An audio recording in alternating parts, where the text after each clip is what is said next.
आवाज क्लियर है? हाँ जी, चलिए सेट नंबर 67 पर आज बात कर लेते हैं इतिहास की। और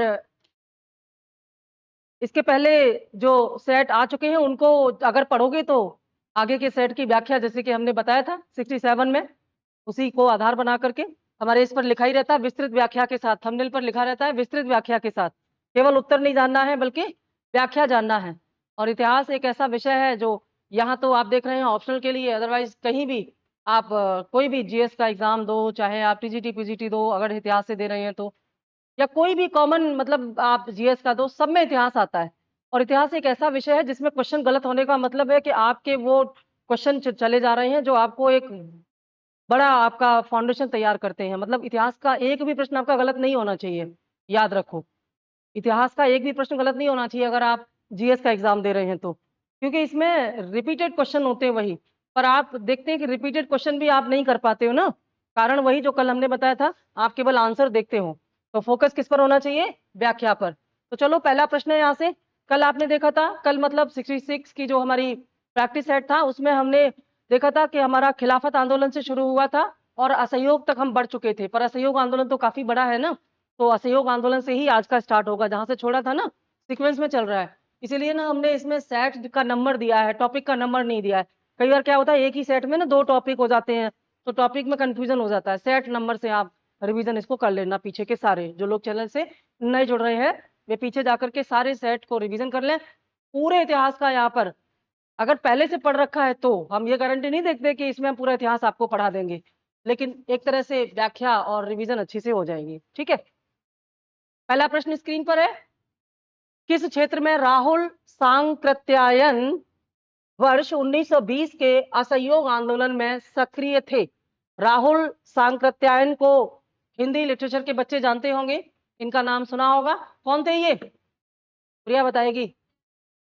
हाँ हाँ, यानी कि जिसे आज हम ट्रेवलॉग बोलते हैं ना, ट्रेवलॉग जो ट्रेवल्स लिखते हैं आजकल तो, जो ब्लॉगर्स की भरपूर है। सुबह सुबह जब ऑफिस हम आते हैं ना गाड़ी से, तो देखते हैं उसको हम पहचान गए हैं, साइकिल से एक बंदा बनियान पहन करके, और यहाँ पर अपना एक बढ़िया वो लगाया हुआ है, उसी में कैमरा लगाया हुआ है, डेली उसी रास्ते पर जाता है, लाइव पूरा कवर करते हुए चल रहा है। और पूरा पता नहीं एक ही जगह को क्या दिखाता है, इलाहाबाद को, अरे थोड़ी रास्ता बदल लो। तो आजकल तो बढ़िया यूट्यूबर्स निकल पड़े हैं जो अपना ट्रेवलॉग्स या ब्लॉग्स वगैरह चलाते हैं।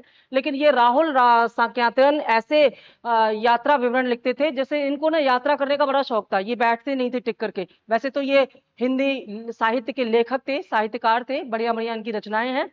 लेकिन ये इनका जो लेख था ना, उसमें एक बात बहुत अच्छी थी कि अनुभव आधारित होते थे, क्योंकि इन्होंने बहुत यात्राएं की हैं, भारत के हर एक कोने का इन्होंने यात्रा किया है। घुमक्कड़ जीवन था इनका।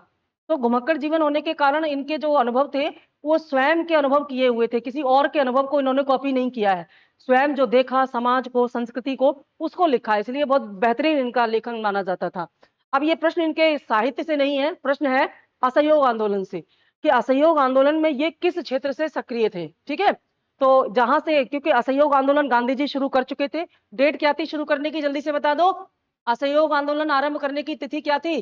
1 अगस्त 1920। ठीक है, समय अगर देखा जाए तो 1920 से लेकर के 1922 तक, ये 2 वर्ष तक चला था, और खिलाफत के आगे की कड़ी इससे जुड़ी हुई थी। ठीक है, क्योंकि गांधी जी ने खिलाफत में जो हिंदू मुस्लिम एकता का आधार रखा, उसका वो लाभ उठाने के लिए अब इस असहयोग आंदोलन के द्वारा आगे बढ़ाना चाहते थे। एक चीज और जान लो, असहयोग आंदोलन भारत का पहला जन आंदोलन था, पहला जन आंदोलन था। जन आंदोलन क्या होता है? जन आंदोलन वह होता है जहां एक ही मुद्दे पर संपूर्ण जनता, समाज का हर भाग एक साथ इकट्ठा होता है। अब तक जो आंदोलन थे ना, उनका एक नाम था, जैसे किसान आंदोलन, जैसे जनजातीय आंदोलन, जैसे मिल मजदूर का आंदोलन। लेकिन इस आंदोलन का कोई ऐसा नाम नहीं है कि ये किस समस्या के लिए, सामूहिक समस्या के समाधान।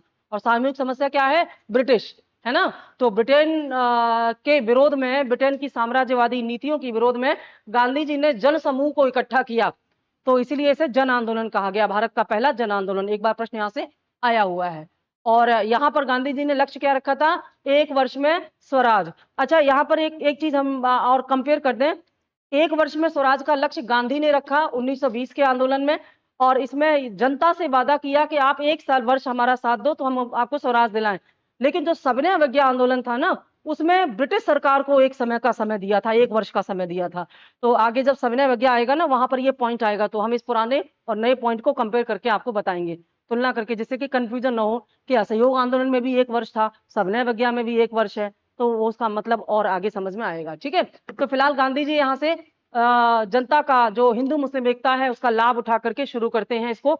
यहाँ पर आपको इस प्रश्न के हिसाब से राहुल साकेतायन पर ध्यान केंद्रित करना है कि इन्होंने इस असहयोग आंदोलन को कहां से लीड किया था, कहां से ये सक्रिय थे। ए छपरा, बी दिल्ली, सी लखनऊ, डी पटना। बताओ फटाफट, अगर मालूम हो तो।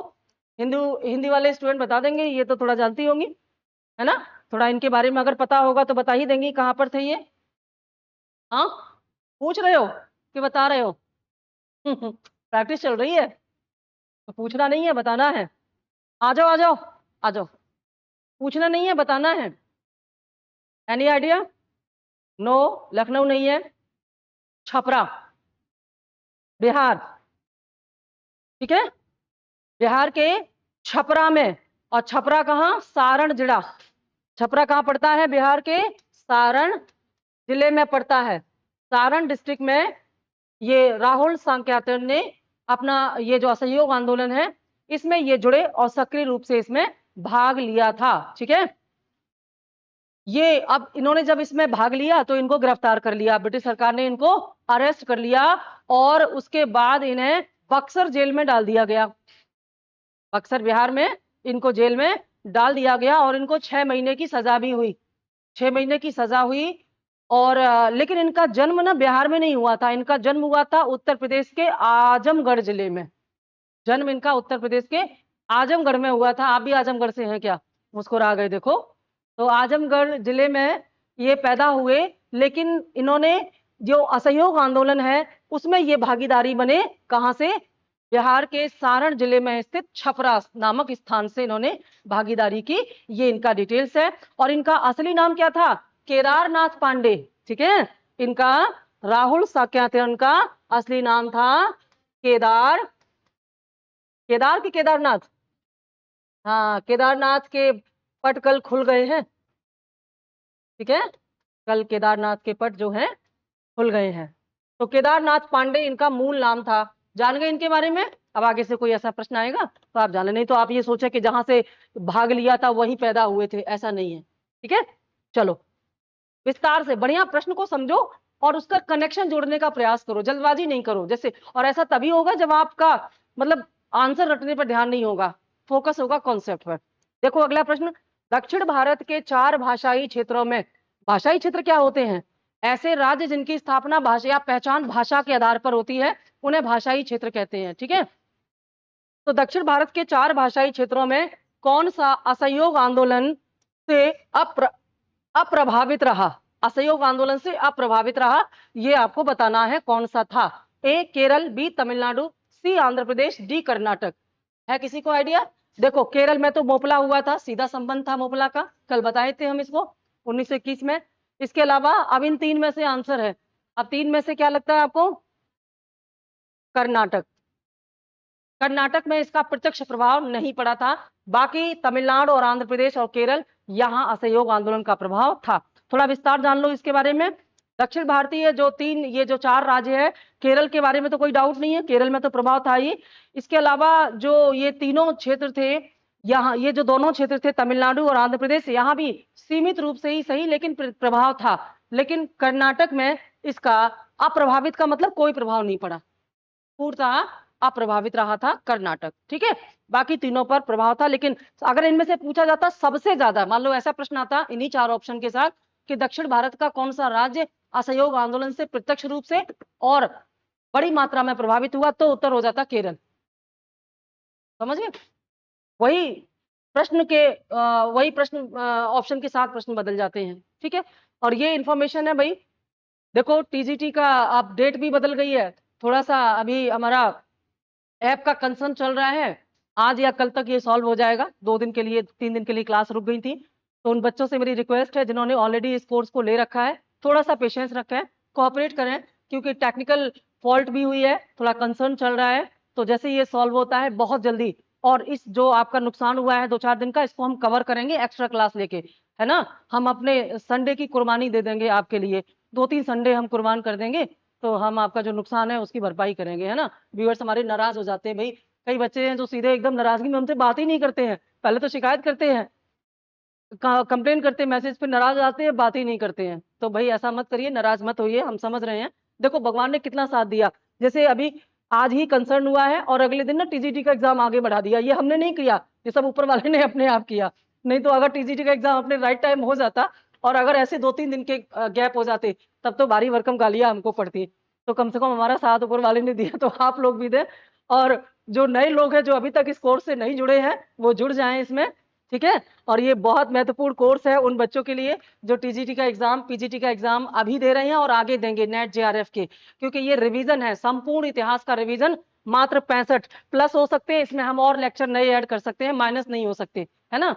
तो ये जो हमारा 65 डेज मिनिमम डेज हमने रखे हैं, इतने में हम पूरे इतिहास विषय का रिवीजन कराएंगे आपको। और इस रिवीजन में पूरा पाषाण काल से लेकर के आधुनिक भारत तक का जितना भी हमारा इतिहास है, उसके अति महत्वपूर्ण जो तथ्य हैं, वन लाइनर, उनको पूरा बताया जा रहा है। और प्रिंटेड पूरा पीपीटी बोर्ड पर आता है, उसको हम पढ़ाते हैं। और हर एक टॉपिक से जो आए हुए, जो हर एक टॉपिक से जो मॉडल पेपर है, वो मॉक टेस्ट के रूप में आपको दिए जाते हैं, उनका पीडीएफ आपको दिया जाता है। लाइव क्लास ये चलती है और इसका आप फायदा उठा सकते हैं। दोपहर को 1 बजे ये क्लास रहती है, तो आप लाइव भी पढ़ सकते हैं, उसकी रिकॉर्डिंग भी दे सकते हैं, और रिकॉर्डिंग आप कई बार देख सकते हैं। 2 साल की वैलिडिटी है ये, मात्र 499 इसकी फीस रखी गई है। 2 साल की वैलिडिटी का मतलब है कि ये कोर्स 2 साल तक आपके पास रहेगा। इस 2 साल में कोई भी एग्जाम हो, और यहाँ पर देखिए ये टीजीटी पीजीटी मतलब इस तरह के एग्जाम के लिए तो है ही, जो बच्चे जीएस वगैरह के लिए भी आगे पढ़ रहे हैं उनके लिए तो बहुत, हमारे कई पीसीएस के स्टूडेंट है, आईएएस के स्टूडेंट है, जो इतिहास के रिवीजन के लिए अलग से इसको ऑलरेडी खरीद चुके हैं। तो आप और आपके कोई भी फ्रेंड सर्किल में जो है, जो इस तरह का रिवीजन चाहते, क्विक रिवीजन चाहते इस विषय का, वो इस कोर्स को खरीद सकते हैं। क्रैश कोर्स के नाम से ये अवेलेबल है, और ऐप डाउनलोड करके आप साकेत सिविल सर्विसेज का ऐप डाउनलोड करिए, या डायरेक्ट कॉन्टेक्ट नंबर पर आप बात कर सकते हैं 9452141680, और इस पर कॉन्टेक्ट करके आप और ज्यादा जानकारी ले सकते हैं। हमारा जो ऐप है वो इस नाम से ऑलरेडी चल रहा है, ठीक है भाई। चलो चलते हैं अगले प्रश्न पर। असहयोग आंदोलन के दौरान किसने पटना कॉलेज छोड़ा? किसने पटना कॉलेज छोड़ा? जबकि उसकी, अच्छा, बिहार का बड़ा महत्वपूर्ण योगदान रहा भारत के राष्ट्रीय आंदोलन में है, ठीक है। जो व्यूअर्स हमारे सुन रहे हैं, बताना कौन कौन बिहार से बिलोंग करता है। बिहार का बड़ा योगदान है हमारी देश की राजनीति में, देश की स्वतंत्रता आंदोलन में। तो बड़ी ही, मतलब अब देखो ना, पहली बार जो एक आंदोलन जो कि जिसमें गांधी जी ने भागीदारी की, वो चंपारण बिहार से ही निकल के आया था। तो बिहार का बहुत योगदान है। यहाँ भी बताया गया है कि पटना कॉलेज किसने छोड़ा इनमें से, जबकि उनकी परीक्षा के केवल 20 ही दिन बचे हुए थे अपनी परीक्षा। उस समय ये बहुत इंपॉर्टेंट था, ग्रेजुएशन। आज के टाइम में तो बीए घर बैठ के ही हो जाता है, लेकिन तब ऐसा नहीं था, बहुत मेहनत करनी पड़ती थी, ठीक है। तो परीक्षा के 20 दिन बचे थे और इन्होंने क्या किया, कॉलेज छोड़ दिया। कौन थे ये, इनके बारे में आपको बताना है, ठीक है। ए राजेंद्र प्रसाद, बी ब्रजकिशोर, सी जयप्रकाश नारायण, डी श्री कृष्ण सिन्हा। नाम सुने हैं इनके कभी? हाँ, तो क्या लगता है कौन होगा इसमें से जिसने परीक्षा छोड़ी होगी मात्र 20 दिन के लिए? पटना, स्थान को ध्यान में रखेंगे तो नाम जोड़ पाएंगे, पटना। अब आप कहेंगे राजेंद्र प्रसाद भी तो वहीं से जुड़े हुए हैं, पर आंसर राजेंद्र प्रसाद नहीं है, ठीक है। कौन है फिर? जयप्रकाश नारायण, जेपी जिनको बोलते हैं, जयप्रकाश नारायण इसका सही उत्तर है। जयप्रकाश नारायण ने, इनके बारे में थोड़ा सा जान लें कि जयप्रकाश नारायण ने किस लिए छोड़ा था ये असहयोग आंदोलन, ठीक है। असहयोग, अच्छा, असहयोग आंदोलन का नाम असहयोग क्यों पड़ा जानते हैं? असहयोग आंदोलन का नाम असहयोग क्यों पड़ा? और आपको पता है असहयोग आंदोलन के विरोध में एक आंदोलन चला है भारत में, यह है असहयोग आंदोलन, नॉन कॉर्पोरेशन मूवमेंट, और एक चला है एंटी नॉन कॉर्पोरेशन मूवमेंट। मतलब भारत के लोग कम नहीं है, एंटी, अपने ही ऑपरेशन के एंटी में एक नया मूवमेंट चला दिया। तो ये असहयोग आंदोलन क्या था? सहयोग नहीं करना है, क्योंकि गांधी ने अब तक क्या किया था? ब्रिटिश का सहयोग किया था। प्रथम विश्व युद्ध में तो पूरा सहयोग किया। प्रथम विश्व में तो गांधी जी ने अंग्रेजों के लिए भर भर के भर्तियां कराई, घर घर गए, युवाओं को, नौजवानों को प्रेरित किया कि चलो भाई अंग्रेजों के लिए सेना में भर्ती हो, उनके लिए युद्ध करो। अब गांधी जी की बात से प्रेरित होकर के युवा शामिल हो गए और यहाँ तक की आलोचना की गई, गांधी जी को कहा गया कि अंग्रेजों का सार्जेंट है ये, सेना में भर्ती करने वाला सार्जेंट है। तो उसमें जाहिर सी बात है कि गांधी जी से कोई वादा प्रॉमिस किया होगा अंग्रेजों ने, अब उससे मुकर गए। उनका तो फितरत ही थी धोखा देना, बस इस समय काम आ जाओ किसी तरह तुम हमारे।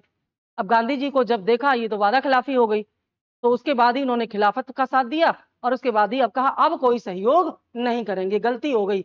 इसलिए कैसरे हिंदी की उपाधि वापस कर दी, जो प्रथम विश्व युद्ध में सहयोग के कारण अंग्रेजों ने दी थी, है ना। देखो ये सब हम क्यों ऐसे करते हैं, ये आपको सीखना है कि जब एक प्रश्न कर रहे हो तो पीछे प्रश्न को जोड़ दो, उससे वो रिवीजन हो जाएगा। जो पीछे व्याख्या कर चुके हो या पीछे प्रश्न हल कर चुके हो ना, आज के क्वेश्चन की प्रैक्टिस में पीछे को जोड़ दो, तो इससे वो भी रिवीजन हो जाएगा और एक नया पता चलेगा। ये ट्रिक अपनाओ, शॉर्टकट नहीं, बढ़िया से डेप्थ में।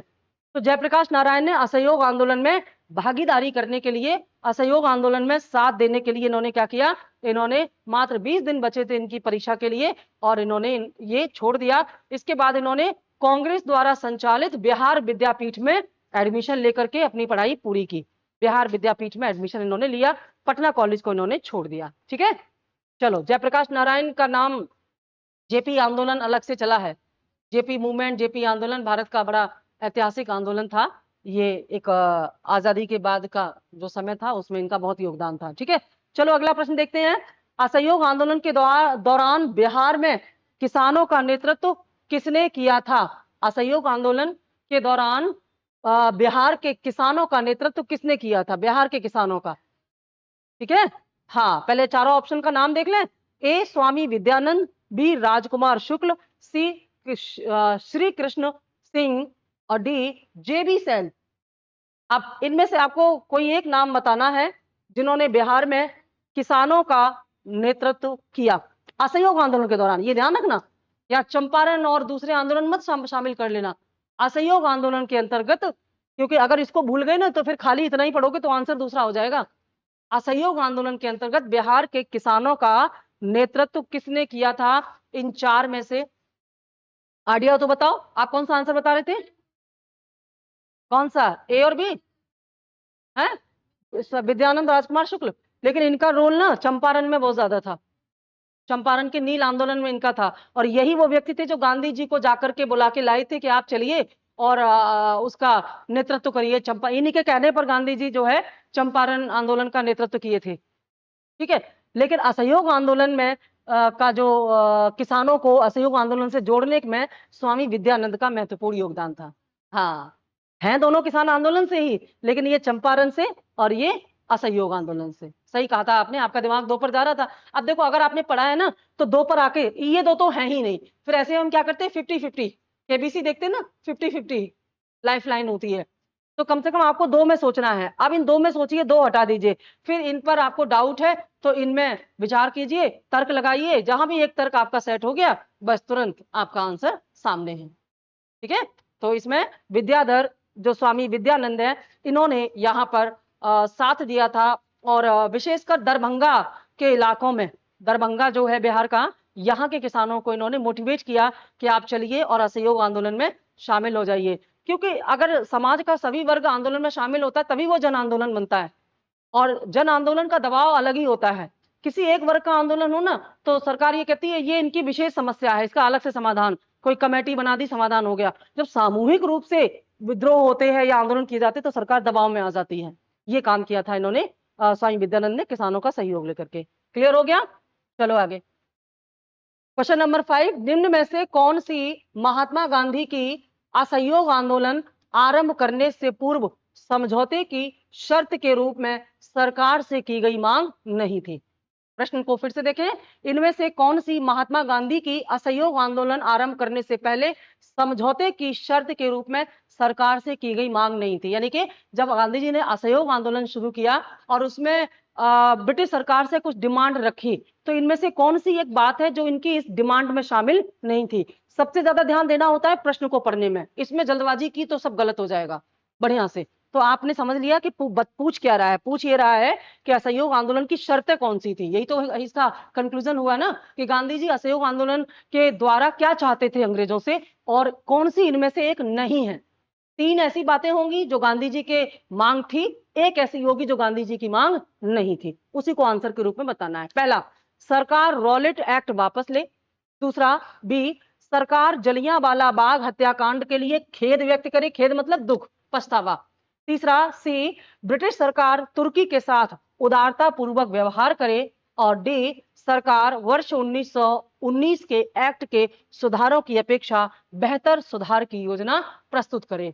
कॉन्सेप्ट कुछ कल हमने खिलाफत आंदोलन, कल हमने थोड़ा सा खिलाफत और असहयोग को जोड़ करके आपको एक आइडिया दिया था। कल की व्याख्या से अगर समझ पा रहे होंगे तो इसका आंसर निकल के आएगा। बताओ, हाँ नहीं होगा कैसे? ब्रिटिश सरकार तुर्की के साथ उदारतापूर्वक व्यवहार करी, ये तो चाहते थे ना वो, क्योंकि खिलाफत आंदोलन तो इसके साथ था ना। खिलाफत आंदोलन में जो खलीफा था, खलीफा के साथ ब्रिटिश सरकार उदारतापूर्वक कार्य करे। ये तो देखो, खिलाफत आंदोलन ना 1919 में शुरू हुआ, लेकिन अंतिम रूप से 1923 में खत्म हुआ, ये मत भूलना। हाँ, आप ये भूल गए, इसलिए आपका आंसर गलत हो गया। 1919 से लेकर के 1923 तक चला है खिलाफत, और इसी बीच चला है असहयोग। तो क्या असहयोग आंदोलन में वो खिलाफत के मुद्दे नहीं रखेंगे? रखेंगे ना असहयोग आंदोलन में। तो असहयोग आंदोलन में खिलाफत के मुद्दे में क्या रखा था? ये जो आपने बताया ना कि ये मांग नहीं थी, ये मांग थी। ब्रिटिश सरकार तुर्की के साथ उदारता पूर्वक व्यवहार करे, ये मांग गांधी के असहयोग आंदोलन में थी कि कठोरता न बरते, उनकी खिलाफत और उनके प्रति जो व्यवहार है उसमें नरमी बरते, ये तो मांग थी। जलियांवाला बाग हत्याकांड के लिए खेद व्यक्त करे, ये भी मांग थी, क्योंकि जलियांवाला बाग में इतना ज्यादा नरसंहार हुआ था कि गांधी आहत हो गए थे, तो ब्रिटिश सरकार पर से उनका भरोसा ऐसे ही थोड़ी कमजोर हो गया था। और रॉलेट एक्ट वापस ले, अगर ये वाला सही है तो ये भी मांग होगी, क्योंकि रॉलेट एक्ट का सीधा संबंध, रॉलेट एक्ट एक काला कानून था, इसको ब्लैक कानून कहा गया था। और रॉलेट एक्ट, अच्छा रॉलेट एक्ट के बारे में जानते हैं आप? थोड़ा सा पीछे शायद हम पढ़ा चुके हैं क्या? पीछे आज जा चुका है, निकल चुका है, देख लेना। रॉलेट एक्ट एक ऐसा कानून था ना जो अंग्रेजों ने बड़े डर की, भय की वजह से आरंभ किया था। भय किससे था? क्रांतिकारी आंदोलन से। जो क्रांतिकारी आंदोलन था, भारत का आंदोलन दो हिस्से में बट गया था, एक गांधीवादी आंदोलन और एक क्रांतिकारी आंदोलन। राष्ट्रीय आंदोलन की दो शाखाएं हो गई थी, गांधीवादी आंदोलन और क्रांतिकारी आंदोलन। गांधीवादी आंदोलन क्या था? सत्याग्रह, अहिंसा, इसके आधार पर। क्रांतिकारी आंदोलन क्या था? हिंसा। क्रांतिकारी आंदोलन में हथियार चलाने की बात हो रही थी, जैसे भगत सिंह है, ये सब क्रांतिकारी आंदोलन से जुड़े हुए थे। तो क्रांतिकारी आंदोलन और गांधीवादी आंदोलन दोनों की मंजिल एक ही थी, ब्रिटेन का विरोध करके अपने लिए स्वशासन या अपने लिए भारत में जो सुविधाएं हैं उसकी मांग करना, पर रास्ते अलग थे। इसीलिए भारत का क्रांतिकारी आंदोलन और गांधीवादी आंदोलन एक साथ नहीं हो पाया। आगे आपको पढ़ाएंगे ना 1942 का भारत छोड़ो आंदोलन, तब आप देखेंगे कि 1942 के भारत छोड़ो आंदोलन में गांधीवाद बदल गया था। गांधीवाद चंपारण सत्याग्रह से लेकर के, मतलब 1917 से लेकर के 1942 तक गांधीवाद में क्या क्या परिवर्तन आए, ये बड़ी इंटरेस्टिंग बात होगी, आपको आप बताएंगे। जैसे आप देख रहे हैं 1917 में जो गांधीवाद था वो 1920 में बदला हुआ दिखाई दे रहा है। खिलाफत के मुद्दे पर, असहयोग के मुद्दे पर थोड़ा सा परिवर्तन दिखाई दे रहा है। यहाँ गांधी थोड़े आक्रामक होते दिखाई दे रहे हैं, सबने विज्ञा में गांधी थोड़े और आक्रामक होते हैं। लेकिन 1942 के भारत छोड़ो आंदोलन में गांधी ने क्या कहा? हर आदमी अपना नेता है। ये बहुत बड़ी बात थी, क्योंकि गांधी को अरेस्ट करके डाल दिया जेल में। अंग्रेजों ने सोचा एक बंदे को पकड़ लो, बाकी सब अपने आप घर में बैठ जाएंगे। गांधी ने कहा नहीं, वापस मत जाना, तुम सब अपने नेता हो। और 1942 के आंदोलन में गांधी ने एक प्रकार से सब कुछ करने की छूट दे दी थी, हिंसा भी हुई, बहिष्कार भी हुए, और 1942 के आंदोलन का वो दबाव पड़ा कि अंग्रेजों को भारत छोड़ना ही पड़ा। तो गांधीवाद बदला ना आगे। तो लेकिन क्रांतिकारी आंदोलन शुरू से ही क्या था? वो हिंसा हिंसा नहीं देखते थे। वो कहते थे, जैसे आज पाकिस्तान कह रहा है ना मानवाधिकार, मानवाधिकार, ह्यूमन राइट्स, तो भाई मानवाधिकार मानवों के लिए होते हैं, राक्षसों के लिए राक्षसाधिकार होते हैं। तो राक्षसाधिकार है तुम्हारे, जो तुम्हारे साथ किया जा रहा है, आगे और होगा, इंतजार करो अभी क्या क्या होने वाला है, समझ रहे ना? तो यहाँ पर क्रांतिकारी जो है वो शुरू से ही कितने सारे इन्होंने बड़े बड़े अंग्रेज अधिकारियों की हत्याएं की, छुप करके अपना मूवमेंट चलाते थे।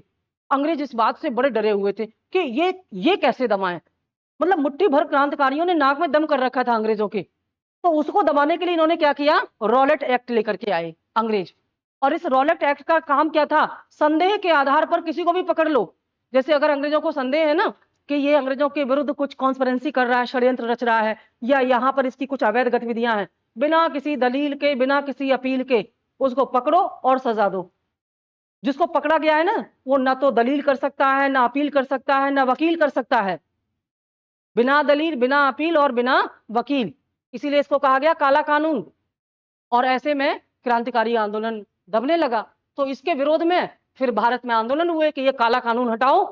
और इसी के विरोध में जब पंजाब में जो किचलू थे, सैफुद्दीन किचलू, उन्होंने आंदोलन किया, पंजाब के बहुत प्रसिद्ध, जिनका जनता में बड़ा एक प्रभाव था, नेता थे, उनको क्या किया सरकार ने, पकड़ लिया, बंदी बना लिया। अब पंजाब के लोग बिगड़ गए और उन्होंने फिर ये कहा कि बैसाखी के दिन हम जलियांवाला बाग जगह में मिलेंगे और देखेंगे कि आगे अंग्रेजों का विरोध हम कैसे करें।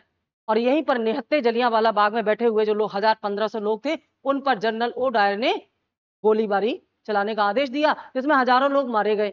अब इतने सारे लोग जब मारे गए तो जाहिर सी बात है कि भारत का जो एक गांधी का जो एक तरह से जो भाव था वो काफी आहत हुए, गांधी जी बहुत आहत हुए। तो जलियांवाला बाग हत्याकांड के लिए उन्होंने कहा कि अंग्रेज माफी मांगे कि उनसे गलती हुई।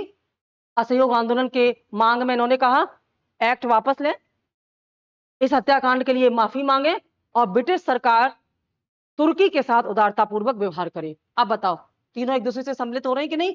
ये तीनों उनकी मांग थी, लेकिन ये मांग नहीं थी। सरकार 1919 के एक्ट के सुधारों की अपेक्षा बेहतर सुधार की योजना, 1919 का जो एक्ट था उसका सीधे इससे कोई संबंध नहीं था, ठीक है, उसका सीधे इससे कोई संबंध नहीं था। तो कहने का मतलब यह है कि इसका सही आंसर जो है, जो इसकी मांग में नहीं था, वो होगा ऑप्शन डी। डी इसका राइट आंसर होगा। समझ गए? तो जल्दबाजी में आंसर नहीं, समझ के। अगला प्रश्न है, असहयोग आंदोलन के दौरान निम्नलिखित में से किसने विदेशी वस्त्रों को जलाए जाने को अविवेकी बर्बादी कहा था? कल भी यहां से एक प्रश्न था, याद आ रहा है? हमारी पिछले प्रैक्टिस में भी यहां से एक प्रश्न था कि किसने विदेशी वस्त्रों की बर्बादी या विदेशी वस्त्रों को जलाए जाने के संदर्भ में कहा कि ब्रिटिशों के साथ सबसे अच्छा है यही होना चाहिए, ब्रिटिश सरकार के लिए इससे बेहतर कुछ नहीं हो सकता कि उनके वस्त्र जलाए जाएं। हमने इसमें व्याख्या की थी ठीक से, है ना? अब यहाँ क्या है, यहाँ पर इनमें से कोई एक है जो इस विदेशी वस्त्र की को जलाए जाने का विरोध कर रहा है। एकदम विपरीत प्रश्न है ये। वहां पर क्या था, वहां पर विदेशी वस्त्रों की जलाए जाने का समर्थन हो रहा था। तो समर्थन कौन कर रहा था? कल के प्रश्न का उत्तर पता हो तो बताओ। गांधी जी। गांधी जी ने कहा कि वस्त्र जलाया जाना कोई गलत नहीं है, जलने दो वस्त्र, तभी ये लोग काबू में आएंगे, क्योंकि विदेशी वस्त्रों के जलने से इनकी इकोनॉमी डाउन होगी, तब ये फिर हमारी बात मानेंगे। तो गांधी ने समर्थन किया, जबकि आपको लग रहा होगा गांधी कैसे समर्थन कर सकते हैं, लेकिन यहाँ गांधी है भी नहीं और वो आंसर भी नहीं है। इनमें से कौन ऐसा था जिसने कहा कि विरोध करने का ये तरीका सही नहीं है? विदेशी वस्त्रों की बर्बादी क्या है? विदेशी वस्त्रों को जलाए जाने को अविवेकी, अविवेकपूर्ण, नासमझी की बर्बादी है। ऐसा किसने कहा था इनमें से? अगर मालूम हो तो बताओ, ये प्रश्न कई बार आता है। ए सी आर दास, बी मोतीलाल नेहरू, सी रविन्द्रनाथ टैगोर, डी वल्लभ भाई पटेल। पता है किसी को? सी रविन्द्रनाथ टैगोर। रविन्द्रनाथ टैगोर ने कहा था, ये बहुत इंपॉर्टेंट है, आपको पता होना चाहिए था। रविन्द्रनाथ टैगोर ने ये कहा कि ये अविवेकी बर्बादी है, इससे कुछ हासिल होने वाला नहीं है। तो फिर क्या चाहते थे कि ये कहते थे कि इससे अंग्रेज सुधरने वाले नहीं है, अंग्रेज सरेंडर करने वाले नहीं है, तो क्या करें? तो उन्होंने कहा कुछ रचनात्मक कार्य किए जाएं। रविन्द्रनाथ टैगोर कहते थे, ये इन्होंने ये नहीं कहा कि अंग्रेजों का विरोध मत करो, ये कहते थे ये तरीका सही नहीं है, ये कहते थे कि ये तरीका सही नहीं है, बल्कि आप कुछ रचनात्मक कार्य करिए, और उन रचनात्मक कार्यों के करने से ही आप, गांधी जी को इन्होंने सलाह दिया, रचनात्मक कार्यों के द्वारा ही आपका असहयोग आंदोलन सफल होगा, और विदेशी वस्त्रों की जलाना एक केवल अविवेकी बर्बादी मात्र है और कुछ भी नहीं है, ठीक है। इन्होंने कहा बहिष्कार करिए, जैसे पद छोड़िए, आप असहयोग करना चाहते हैं ना, तो असहयोग कैसे करेंगे? क्योंकि उस समय भारत में जो पूरा एक प्रशासन स्थापित हो चुका था अंग्रेजों का, तो उनमें काम करने वाले अधिकांश कर्मचारी भारत के थे, है ना। जो स्कूल चलते थे अंग्रेजी शिक्षा के, उसमें पढ़ने वाले ज्यादातर विद्यार्थी भारत के थे, पढ़ाने वाले टीचर भी भारत के थे। तो भाई आप स्कूल से इस्तीफा दे दो, बच्चे स्कूल जाना छोड़ दें, वकील इस्तीफा दे दें, ना जाएं, है ना। आप मतलब देखो, उस समय ना भारत का प्रशासन कौन चला रहा था? गवर्नर जनरल चला रहा था। तो अगर भारत में, और सेवा कौन दे रहा था? भारत के लोग। तो भारत के लोग जब सरकारी सेवाओं का बहिष्कार करेंगे, तो वो किसका बहिष्कार कर रहे हैं? ब्रिटिश सरकार का, है ना। वो ब्रिटिश सरकार का बहिष्कार कर रहे हैं। तो सरकारी सेवाओं से बहिष्कार करके आप असहयोग आंदोलन में असहयोग, सहयोग मत करो। जैसे कचरा पड़ा है हम सफाई नहीं करेंगे, करते ना ऐसे, हम सफाई नहीं करेंगे, हम ये गंदगी नहीं उठाएंगे, या हम हड़ताल करेंगे, हम काम नहीं करेंगे फैक्ट्रियों में, वो असहयोग होता है। इससे क्या होगा, इससे भारत में ब्रिटिश सरकार के खिलाफ, उसके विरुद्ध जन आवाज उठेगी, सब उनका जो प्रशासन है, सिस्टम है, एकदम तहस नहस हो जाएगा। तब अंग्रेज सरकार दबाव में आएगी, तब वो गांधी जी की बात मानेगी असहयोग आंदोलन में। ये था, वस्त्र जलाने से कुछ नहीं होगा, ऐसा कहा रविन्द्रनाथ टैगोर ने। आज समझ में आ रही? अगला प्रश्न, वर्ष 1920-22 के असहयोग आंदोलन के दौरान बिहार में प्रचलित मान्यताओं में से एक यह भी थी कि उनकी जीत होगी, क्योंकि उनकी किसकी, जो असहयोग आंदोलन के साथ हैं। बिहार में लोग मानते थे कि असहयोग आंदोलन सफल होगा और असहयोग आंदोलन की जीत होगी। ऐसा वो क्यों मानते थे, इनमें से क्या कारण था? ए, क्योंकि गांधी जी धर्म के प्रतीक थे, एक निपुण राजनीतिज्ञ थे, गांधी जी को अंग्रेजों को हराने का तरीका मालूम था, और गांधी जी जानते थे कि इससे कैसे निपटा जाए। ठीक है, ये इसका 4 ऑप्शन है। आपको क्या लगता है, बिहार के लोगों को इनमें से किस बात पर भरोसा था जिसकी वजह से वो असहयोग आंदोलन में भागीदारी करने को तैयार हुए? हाँ, अंग्रेजों को, कि गांधी जी को अंग्रेजों से हराने का या अंग्रेजों को हराने का तरीका पता था? ये आंसर है, बिल्कुल सही आंसर। पर ये आंसर क्यों है? ऐसा क्या देख लिया था बिहार के लोगों ने कि गांधी पर इतना बड़ा भरोसा था उनको? कल बताए थे हम आपको। हाँ, क्योंकि गांधी जी द्वारा पहली बार सत्याग्रह का सफल प्रयोग चंपारण या नील आंदोलन में किया था 1917 में। तो 1917 के इस नील आंदोलन में, जो कि बिहार के किसानों के लिए किया गया था, बिहार के किसानों ने सामने से देखा कि सत्याग्रह, सत्याग्रह क्या होता है? सत्याग्रह क्या होता है? सत्य के द्वारा और सत्य के लिए आग्रह करना, है ना। इसमें क्या होती है? अहिंसा होती है। सबसे पहली पहचान है इसमें, हिंसा की कोई जगह नहीं होती। अहिंसक तरीके से आंदोलन करके आप अपनी, जैसे मुन्ना भाई, कौन सी वाली, सेकंड वाली, लगे रहो मुन्ना भाई, तो उसमें वो जो है ना, उसका जो विरोधी है उसको गेट वेल सून बार बार बोल बोल करके उसके स्वस्थ होने की कामना करता है।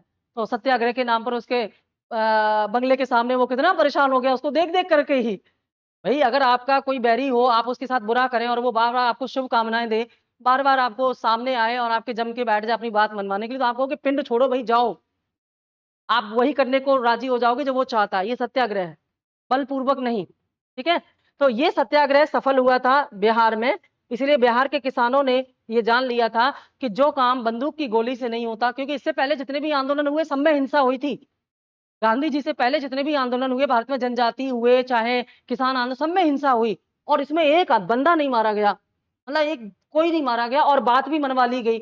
इसलिए बिहार के लोगों को भरोसा था कि अंग्रेजों की, गांधी जी को पता है कि अंग्रेजों को हराने का तरीका क्या है। सबसे बड़ी बात है कि गांधी जी को तरीका मिल गया, ट्रिक मिल गई जिसको, कि ये अंग्रेजों की हराने का तरीका है। अंग्रेज ये जानते थे कि गांधी जैसे, अब कोई दुबला पतला आदमी सामने आधे कपड़े पहन करके बैठा हो और तुम्हारे सामने हाथ जोड़ रहा हो बेचारा, और बिल्कुल भी, और तुम उसके ऊपर अत्याचार, तो एक दिन ऐसा आता है ना कि हृदय पिघल जाएगा आपका भी। गांधी का सत्याग्रह क्या कहता था कि इससे हृदय परिवर्तन होता है सामने वाले का, और फिर वो वही करता है जो उसको करना चाहिए। जो आप गोली से नहीं करा सकते वो आप बोली से करा सकते हैं, ये काम यहाँ पर। तो गांधी जी समझ गए थे और इसी सत्याग्रह का प्रयोग गांधी जी ने किया। गांधी जी की नीतियां बढ़िया थी। भारत की आजादी तक ये जो विभाजन हुआ ना, हिंदुस्तान पाकिस्तान, यहाँ थोड़ी सी गड़बड़ी हो गई विचारों में। और गड़बड़ी भी क्या हो गई ना, उनको ये बात का अंदाजा नहीं था कि इसका परिणाम इस प्रकार से, अगर परिणाम सोचे होते तो कभी ऐसा नहीं करते, है ना। या तो पूरी तरह से एक पाकिस्तान बना देते या पूरी तरह से एक हिंदुस्तान। अब इधर उधर के चक्कर में देखो कितनी हिंदुस्तान की महिलाएं हैं जिन्होंने पाकिस्तानी आदमियों से शादी कर ली है, लेकिन अपनी इंडियन सिटीजनशिप नहीं छोड़ी है। अब वे नागरिक हैं भारत की, और वे शादी करके पाकिस्तान की हैं। अब यहाँ आई हैं अपने परिवार से मिलने और अपने बच्चों के साथ, पति के साथ। तो पति और बच्चों को भेज दिया गया क्योंकि उनके पास पाकिस्तान का पासपोर्ट है। महिलाओं को नहीं जाने दे रहे हैं। क्यों नहीं जाने दे रहे हैं? क्योंकि तुम्हारे पास तो इंडियन पासपोर्ट है, तुम पाकिस्तानी नहीं हो, और तुम पाकिस्तानी नहीं है तो तुम्हें कैसे। वो कहती है एक माँ को बच्चे से जुदा कर दिया। अरे भैया, आप क्या करें, यहाँ माँ बेटे का रिश्ता देखें कि राजनीति, किस देश को संभालें, डिप्लोमेसी जो है उसको फॉलो करें कि। तो ये डिसीजन गलत था। बड़ा अच्छा यहाँ पर एक उपाय ये हो सकता था कि अगर कोई भारतीय महिला किसी पाकिस्तानी पुरुष से और पाकिस्तानी पुरुष भारतीय महिला से विवाह करता है, तो जो भारत के लोग हैं उनकी भारतीयता वही समाप्त हो जानी चाहिए, तुरंत उनकी जो इंडियन सिटीजनशिप है वो खत्म हो जानी चाहिए, क्योंकि पाकिस्तान के साथ संबंध हमारे इतने अच्छे कभी नहीं रहे कि शुरू से ही हम लिबरल रहते। तो ये थोड़ी सी चूक हो गई सरकार से, ये कानून होना चाहिए था, तो अब ये समस्या नहीं आती। और इसका लाभ उठा करके अब ये जम्मू कश्मीर की पुलिस में एक महिला कह रही है कि मेरा पति जम्मू कश्मीर की पुलिस में नौकरी करता है, जबकि उसके पास पाकिस्तानी पासपोर्ट है, उस पुरुष के पास। इसका मतलब क्या है कि पाकिस्तानी नागरिक जम्मू कश्मीर पुलिस में काम कर रहा है। अब बताओ कि जो पाकिस्तान की राष्ट्रीयता नहीं छोड़ पाया वो प्रेम कैसे छोड़ पाएगा? और उसके साथ जब भारतीय सेना इस तरह से फोर्सेस में रहेगा तो उसकी नीतियां किस प्रकार की होंगी? ये बहुत गलत है। ये जो कश्मीर में आंतरिक स्तर पर ना अंदरूनी लोग शामिल हैं, अब निकल निकल के बाहर आ रहे हैं ना, ये का जब पड़ रहा है छापा। पहले अंदर की गंदगी साफ की जाए ना, तब बाहर कुछ किया जाए। उस पर चल रही है पूरी नीतियां। ऐसा नहीं कि सरकार चुप बैठी है, काम चल रहा है, सफाई अभियान चल रहा है, स्वच्छ भारत अभियान। हाँ हाँ हाँ, बहुत जरूरी है, क्योंकि बाहरी दुश्मन तो दिखाई देते बॉर्डर के उस पार, जो अंदरूनी है वो दिखाई नहीं देते। तो ये बिना लोकल सपोर्ट के इतनी बड़ी घटनाएं थोड़ी हो जाती हैं। अब निकल के आ रहे हैं प्रूफ बाहर। तो अंग्रेजों को हराने का तरीका इनको पता था। फिलहाल इसका ये आंसर है। आगे बढ़े अगले प्रश्न की ओर, है ना। चलो, असहयोग आंदोलन के संदर्भ में निम्नलिखित कथनों पर विचार कीजिए और बताइए इनमें से कौन कौन से कथन सही हैं। देखो, हम इस प्रश्न के बाद सीधे यहां अंडरलाइन कर देते हैं। क्यों कर देते हैं? क्योंकि कभी कभी पूछता है सही नहीं है और कभी कभी पूछता है सही है। तो ये भैया फोकस, पहले इस चक्कर में कई प्रश्न गलत हो जाते हैं, इसलिए ध्यान रखो। पूछा है कि इस टॉपिक, इस संदर्भ में कौन कौन से कथन सही हैं। क्या है? असहयोग आंदोलन के संदर्भ में कथन कौन से सही हैं, यानी कि असहयोग आंदोलन को ध्यान में रख करके। पहला, कांग्रेस सर्वप्रथम जन आंदोलन का हिस्सा बनी, या कांग्रेस के माध्यम से पहली बार जन आंदोलन का आरंभ असहयोग के द्वारा ही किया गया, ऐसा कहा गया है। दूसरा, हिंदू मुस्लिम एकता में वृद्धि हुई। तीसरा, जनता के मन में ब्रिटिश शक्ति का भय घट गया। चौथा, ब्रिटेन की सरकार भारतीयों को राजनीतिक रियायतें देने को राजी हुई। बताओ, सोच के बताओ, कॉन्सेप्ट बेस्ड है। कौन कौन सा सही लग रहा है आपको? पहला और पहला, दूसरा, तीसरा। पूजा को सही लग रहा है। प्रिया कुछ और बता रही थी। प्रिया कह रही है तीनों चार सही लग रहा है। और इधर ये कई दिन क्लास में नहीं आई ना, उसका नतीजा है, कॉन्सेप्ट क्लियर नहीं है। और कोई कुछ बताएगा आंसर? आगे बढ़े। वेरी गुड पूजा, आपका आंसर बिल्कुल सही है। मेहनत कर रही है पूजा, थोड़ा और पहले आ जाती ना तो इनका निकल जाता फर्स्ट अटेम्प्ट में ही। बहुत अच्छा, पहला दूसरा तीसरा सही है, बिल्कुल सही। क्योंकि कांग्रेस अभी अभी बताया पहला जन आंदोलन था। एक मिनट, पहली बार अभी बताया ना, असहयोग आंदोलन भारत का पहला जन आंदोलन था, बताए थे। हिंदू मुस्लिम एकता में वृद्धि हुई, बिल्कुल हुई। पिछले एपिसोड में नहीं थी ना, प्रैक्टिस में नहीं थी ना, इसीलिए गलत हो गया दोबारा। खिलाफत आंदोलन में हिंदू मुस्लिम एकता की और उसका लाभ उठाने के लिए असहयोग आंदोलन, है ना। तो खिलाफत आंदोलन से हिंदू मुस्लिम एकता में वृद्धि हुई, जिसका लाभ असहयोग आंदोलन में मिला। इसमें हिंदू और मुस्लिम दोनों एक साथ ब्रिटेन के खिलाफ थे। जनता के मन में ब्रिटिश शक्ति का भय घट गया, बिल्कुल घट गया, क्योंकि जन आंदोलन के रूप में हर कोई ब्रिटेन के विरुद्ध, डर नहीं, खौफ नहीं, क्योंकि गांधी जी के लीडरशिप में, और गांधी जी को पता है कि अंग्रेजों से कैसे निपटा जाता है। लेकिन ब्रिटेन की सरकार भारतीयों को राजनीतिक रियायतें देगी, ऐसा कोई इसमें नहीं था। किसी प्रकार की कोई राजनीतिक रियायत की ना तो मांग की थी और ना ही राजनीतिक रियायत इसमें मिली। तो आंसर क्या हो जाएगा? 1 2 3, ऑप्शन बी राइट आंसर हो जाएगा। समझ गया? जैसे 4 ऑप्शन के साथ जब पूछा जाता है ना ABCD, वो सरल होता है, ये कठिन हो जाता है। तो एक तरह से ये 4 प्रश्न है, 4 प्रश्न को जोड़ करके एक प्रश्न बनाया गया है। आप एक उत्तर की व्याख्या से 4 प्रश्न का उत्तर तैयार कर लीजिए, बराबर हो जाएगा। अगला प्रश्न है क्वेश्चन नंबर 9, निम्न में से कौन सा कार्यक्रम कांग्रेस के द्वारा असहयोग आंदोलन आरंभ करते समय नहीं अपनाया गया था? मतलब जो असहयोग में जो योजना बनाई गई थी, कैसे कैसे असहयोग करेंगे, तो असहयोग करने के जो तरीके थे उनमें से इनमें कौन सा नहीं शामिल है? कौन सा शामिल नहीं है? ठीक है, पहला क्वेश्चन समझ में आ गया ना? पहले ये समझ में आया ना, बताना क्या है। उपाधियों और मानद पदों, मानद मतलब उच्च पद, उपाधियों एवं मानद पदों का त्याग, स्थानीय निकायों में नामांकित स्थानों से इस्तीफा, सरकारी और अर्ध सरकारी समारोहों का बहिष्कार। दूसरा, बच्चों को सरकारी पाठशालाओं और महाविद्यालयों से हटा लेना। तीसरा, चुनाव, विदेशी माल मतलब विदेशी वस्तुएं और सरकारी न्यायालयों का बहिष्कार। डी, सरकार को मालगुजारी का मतलब होता है लगान या टैक्स, सरकार को मालगुजारी देने से इनकार करना। इनमें से कौन सा एक है जो कांग्रेस के जो इस असहयोग आंदोलन में शामिल नहीं था, विरोध करने का तरीका नहीं था? जल्दी से बता दो, जल्दी से बताओ, जोर से बताइए। क्लियर है तो हाथ उठाइए, नहीं तो फिर डाउट में है तो रहने दीजिए। क्लियर है कौन सा है? श्योर? लॉक कर दिया जाए? बिल्कुल सही, क्या बात है। सरकार को मालगुजारी देने से इनकार किया जाए, यानी कि टैक्स की कोई बात इसमें नहीं थी, इसमें टैक्स का कोई मैटर नहीं था। इसमें था कि उपाधियों और मानद पदों का त्याग किया जाए, क्योंकि ये सारे पद किससे संबंधित है? सरकार से संबंधित है। सरकार ने उपाधियां दी, हमें नहीं चाहिए आपकी उपाधियां, रख लो, हम आपके समारोहों का बहिष्कार करेंगे। ये लोग क्या करते थे ना, अंग्रेज, भारत के जो नवाब आदि या भारत के जो बड़े बड़े लोग, बड़ी बड़ी पदवी, जमींदार आदि, या जो लोग ऐसे थे जो सम्माननीय लोग थे ना, उनको बड़े बड़े समारोह में बुला करके उनको सम्मान देते थे, आम जनता को धुतकारते थे, लेकिन खास लोगों को सम्मान देकर के ना उनको संतुष्ट रखने का प्रयास करते थे। तो इस वजह से क्या वो इन्होंने कहा हमें नहीं चाहिए तुम्हारे सम्मान, जो इस आंदोलन के साथ थे उन्होंने कहा हमारा तुम्हारा कोई सम्मान नहीं चाहिए। सरकारी पाठशालाओं, कल बताए थे, ये तो सबसे ज्यादा सफल रहा था, है ना। सबसे पहला काम यही किया, बच्चों ने बस्ते धर दिए तो घर में आकर के अब स्कूल नहीं जाना। क्यों नहीं जाना? क्योंकि हमें सहयोग नहीं करना है, ठीक है। तो सरकारी पाठशाला, सरकार किसकी? ब्रिटेन की। तो पाठशाला किसकी? ब्रिटेन की। पाठशाला समझ के ये ना समझना कि गुरुकुल है तो क्यों विरोध किया, पाठशाला मतलब स्कूल है, ठीक है। महाविद्यालय, यहां से भी बहिष्कार किया, चुनाव का बहिष्कार, विदेशी वस्तुओं का बहिष्कार, सरकारी न्यायालय, कितने सारे वकीलों ने इस्तीफा दे दिया, ये सारी चीजें हुई, लेकिन टैक्स के बारे में इसमें कोई बात नहीं, ठीक है।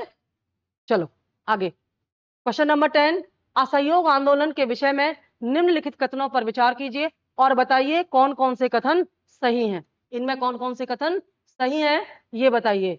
फिर से असहयोग के बारे में है, देखो ऑप्शन एकदम अलग है, क्वेश्चन का टाइटल वही है, ऑप्शन और पॉइंट एकदम डिफरेंट है। पहला है, यह आंदोलन राष्ट्रवाद, मध्यवर्ग राजनीति, धर्म, सामंतवाद, किसान असंतोष और श्रमिक वर्ग आंदोलन का मिला जुला रूप था, मिश्रण था। दूसरा, यह आंदोलन इससे पहले हुए किसी भी अन्य राजनीतिक आंदोलन की अपेक्षा काफी बड़ी प्रबलता का था, का प्रभाव अधिक था।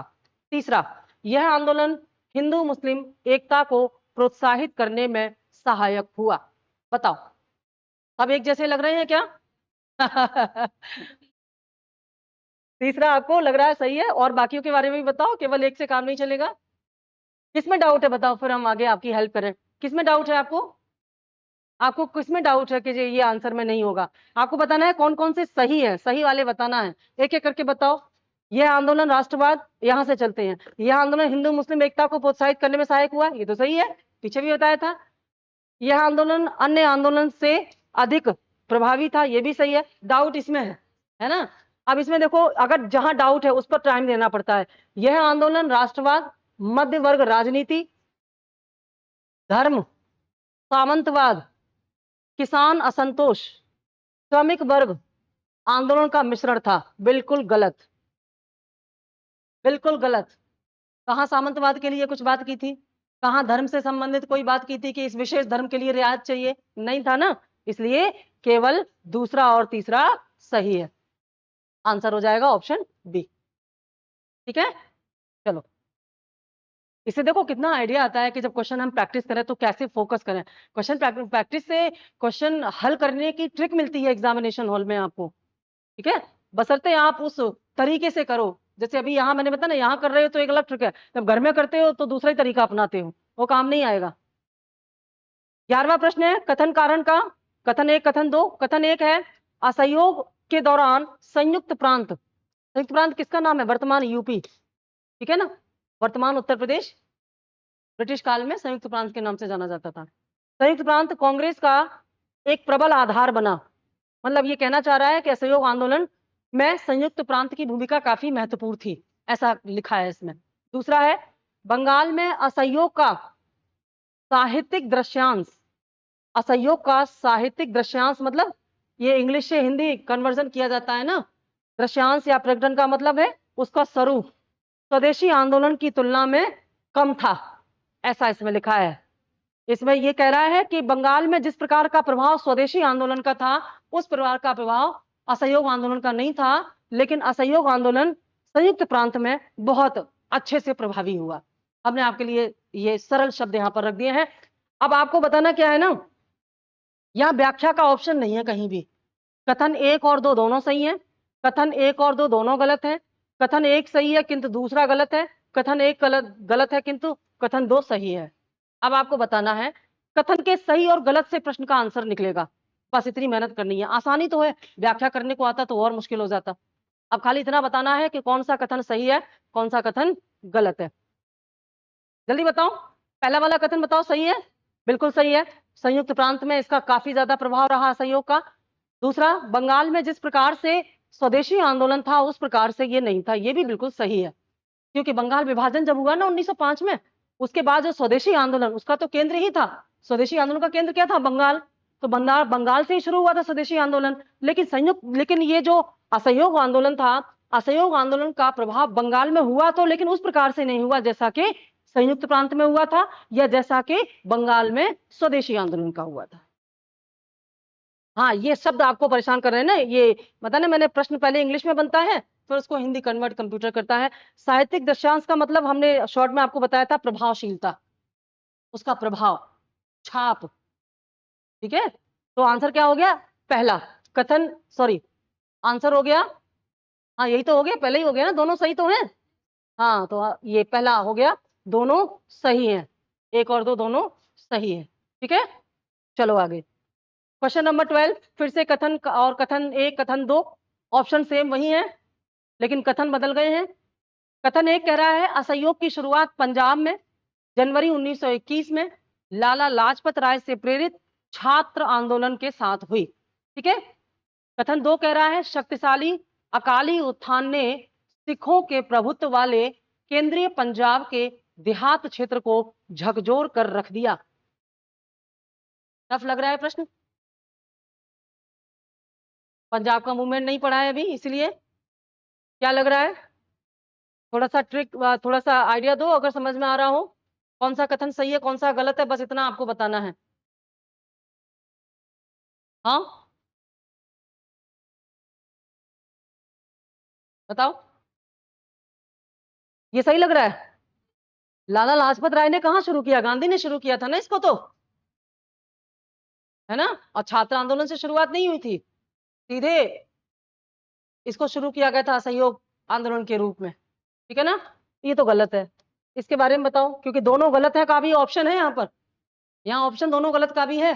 दूसरा बताओ, बिल्कुल सही है। ये वाला सही इसलिए है ना, क्योंकि यहाँ जो धर्म के आधार पर जो एक तरह से गुरुद्वारों में जो भ्रष्टाचार हो रहा था, उस भ्रष्टाचार के विरुद्ध जो है सिखों ने यहाँ पर जो आंदोलन किया था। तो अभी इसकी व्याख्या हम और बता दें, पहले ऑप्शन टिक कर दें कौन सा सही है इसमें, पहला गलत है दूसरा सही है। ठीक है, कथन 1 गलत है किंतु कथन B सही है, सही है ना। कई बार हम क्या व्याख्या सही कर देते, टिक गलत लगाते, बच्चे फिर कहते हैं अरे टिक ऑप्शन गलत आपने टिक कर दिया, इसे चेक कर लिया, सही है। थोड़ा सा इसके बारे में जान लो, इसकी व्याख्या थोड़ी सी समझ लो। ठीक है, कि असहयोग आंदोलन जानते हैं आप, स्वराज की मांग के लिए किया था, गांधी जी ने पहली बार स्वराज की मांग इसी आंदोलन में रखी। इसके अलावा सरकार की सहायता न करके काम में बाधा उत्पन्न करना इसका तरीका था, उद्देश्य था स्वराज, तरीका था सरकारी कार्य में बाधा उत्पन्न करना। और इसके आरंभ का समय था 1 अगस्त 1920, और किया था किसने, गांधी जी ने, गांधी जी ने इसको आरंभ किया था। लेकिन ये जो दूसरा वाला ऑप्शन है, इसमें जो अकाली उत्थान है जो काफी ताकतवर था, इसने सिखों के प्रभुत्व वाला जो ग्रामीण पंजाब था उसमें काफी इसका प्रभाव था।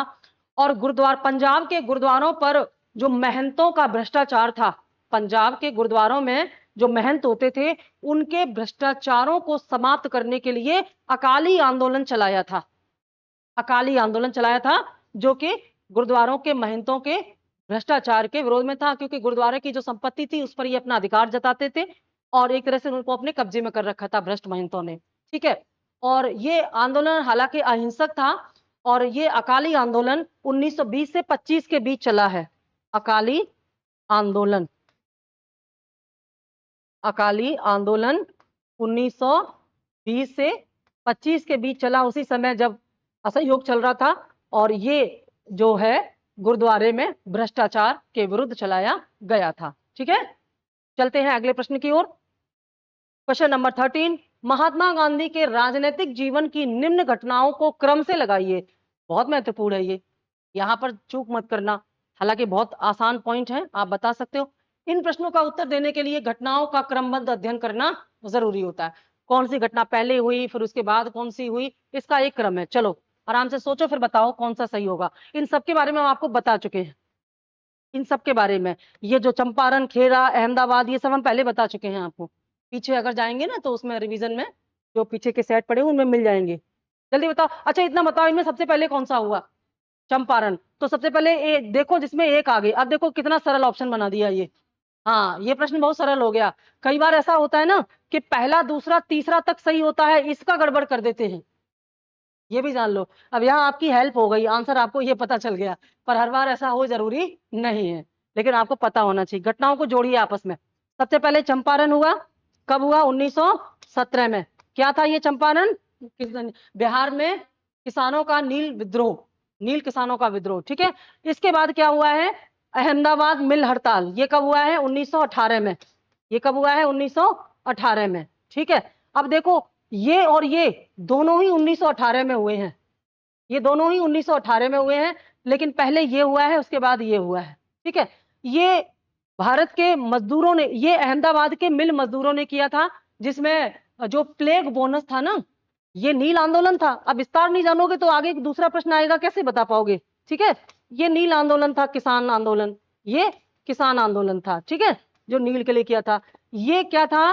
औद्योगिक मजदूरों का आंदोलन था, ये मजदूर आंदोलन था जो प्लेग बोनस के लिए था। प्लेग बोनस, जो प्लेग हुआ था ना, उसमें अंग्रेजों ने इनको पहले बोनस दिया, फिर कहा कि अब प्लेग खत्म हो गया, बोनस खत्म करो। लेकिन इन्होंने कहा प्रथम विश्व युद्ध शुरू होने की वजह से महंगाई बहुत बढ़ गई है, इसलिए हमारा बोनस खत्म ना किया जाए। तो फिर ये उन्होंने दबाव बनाया, तो गांधी जी ने इसको लीड किया, क्योंकि ये कर चुके थे, सफल हो चुका था। फिर गांधी यहाँ शिफ्ट हो गए। तो ये प्लेग बोनस के लिए था। खेड़ा सत्याग्रह क्या था? लगान के लिए। ये किसान, ये भी किसान विद्रोह था, ध्यान रखना, किसान आंदोलन था। ये लगान के विरोध में किया गया था, खेड़ा गुजरात के लोगों ने। ठीक है, अहमदाबादी दोनों गुजरात में ही हैं ये। और असहयोग आंदोलन हुआ है 1919 में, जो हम पढ़ ही रहे हैं। अब यहां पर अगर आप केवल उत्तर देख करके आगे बढ़ जाओगे तो ये तरीका नहीं है। यहां पर संपूर्ण व्याख्या, आगे के नए प्रश्नों के उत्तर। बात समझ में आ रही? कितना सरल तरीका है। चलो क्वेश्चन नंबर 14, निम्न में से किसने असहयोग आंदोलन विरोधी सभा की स्थापना की? किसने? असहयोग, एंटी नॉन कॉपरेशन मूवमेंट, अभी बताया था ना मैंने, यानी कि असहयोग आंदोलन के विरोध में आंदोलन शुरू किया था। इनमें से किसने? और ऐसा करने के पीछे कारण क्या था? ये कह रहे थे कि अंग्रेजों का असहयोग करते करते हमारा व्यापार चौपट, व्यापारियों का व्यापार चौपट हो जा रहा है। क्योंकि उस समय भारत के जो व्यापारी थे वो भी अंग्रेजों पर ही, तो जैसे आज हम जब चाइनीज वस्तुओं का बहिष्कार करते हैं तो चाइना से विरोध बाद में होता है, पहला विरोध भारत के अंतर्गत ही, अंदर ही होता है। कौन करता है? व्यापारी वर्ग। क्योंकि अब वो इतना डिपेंड हो चुके हैं चाइनीज प्रोडक्ट पर कि, और ऊपर से कंज्यूमर भी, तभी तो काम नहीं करता, तभी तो फिर हमें समझौता करना पड़ता है।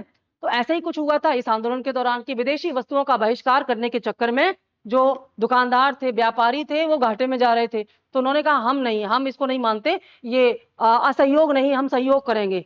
असहयोग आंदोलन का विरोध करने के लिए इन्होंने ये सभा गठित की। तो वो नाम आपको बताना है। ए जमुना दास ठाकुर, बी जयराम दास, सी दौलत राम, डी मणिक लाल वर्मा। ये चारों नाम ऐसा लग रहा है सेठों के हैं, और हैं भी, और विरोध भी सेठ ही करेंगे। सेठ समझते हैं?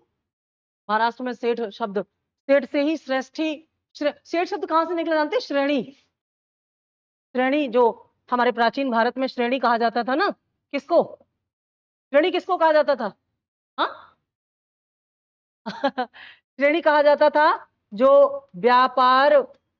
व्यापारी संगठन के प्रमुख होते थे।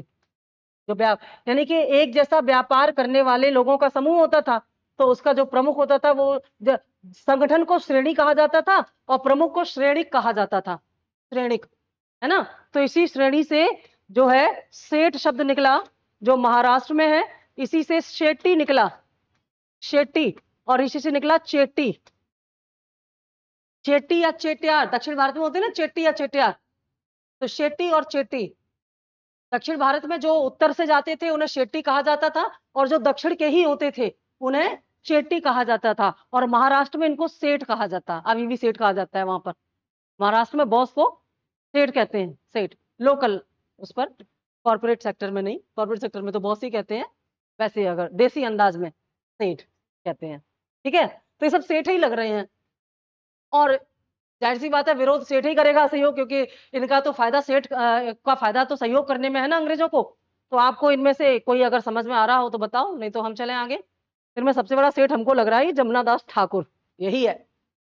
जमुना दास ठाकुर कह रहे हैं गांधी जी अपने चक्कर में हम व्यापारियों का नुकसान कराने पर तुले हुए हैं, तो इन्होंने इसका विरोध किया। अब क्या हुआ आगे समझो कि इस जो है इसकी स्थापना किसने की, जमुना दास ठाकुर ने, और इसे प्रति असहयोग संगठन, anti non cooperation organisation, anti non cooperation organisation के नाम से जाना जाता है।